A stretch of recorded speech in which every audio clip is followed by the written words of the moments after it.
Hi, you're with Mike Redding from Google Apps for EDU.com.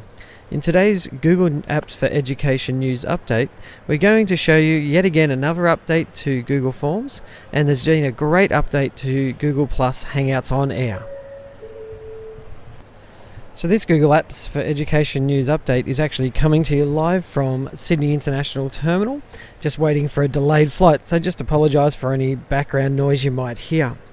On Google Forms, there have been 3 major updates in the last week, which has got some fantastic benefits to teachers and students. The first fantastic update to the Google Forms is you'll notice now under Form Settings there's a new option here that allows us to show the progress bar at the bottom of the form pages. So as the students are filling out questions, they can actually see their progress through that questionnaire, which I think is a fantastic update. The next update you'll notice, once you've entered into a new question, you'll see that there's an option for us to do some validation on our data. Now, for instance, with this question here that says, what is your email address? I can actually say it's got to be a text answer. Then what we do is just click on the Contains button, and it must be an email address. Now, you'll also notice here that you can put in some error text that is customized to each individual question. So that's one way that you can do some data validation. The next way is that as your students are answering questions, if you know what the answer should be, then you can say that the text must contain this particular word. Now, you can also put in here your custom text. So the text would be, in this case, hint, it starts with a capital S. And if your students wrote the wrong answer, that would get auto-corrected and they would be told that the answer's wrong and here's the hint to get the answer right, and they won't be able to move on in the test until they get that question right. Now, just a word of warning, when you put your answer in here, it is case sensitive. So anything that is even slightly different to what you've typed will not come through. The last update in Google Forms I want to show you is that now we can turn off accepting responses from inside the form.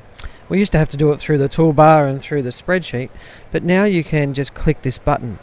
Now you'll see here that it's now saying not accepting responses, and we'll also see that another option has opened up just here where you can customize the text that you would like to display when someone tries to submit a form. So let's have a look what this looks like in a live setting. This would be customizable here. Now let me show you what the form would look like with data validation. So what is your email? If I just went like this and tried to move on, it will tell me it must be a valid email address. So now I've put in my email address. Oops. And move past it and it lets me accept it.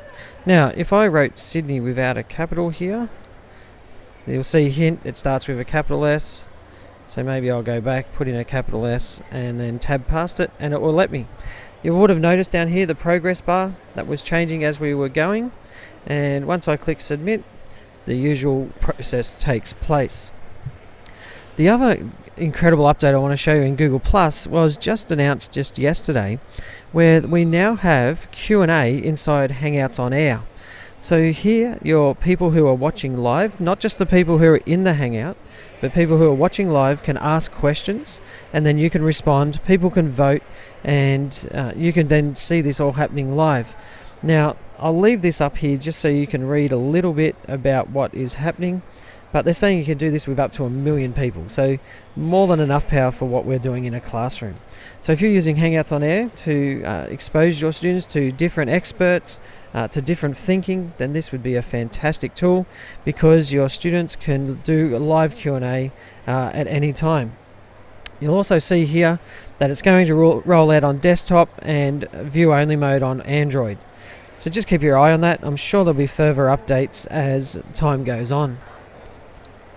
So if you'd like tips and tricks on how you can use Google Apps for Education with your students, then head over to googleapps4edu.com. When you get there, you'll see that there is a place here for you to get a 7-part course for free. Just simply drop in your name and email address and we'll send that out to you. If you have any questions or comments, we'd love you to leave those in the comment section below this video, and there we'll be able to continue the discussion and answer your questions. Have a fantastic week.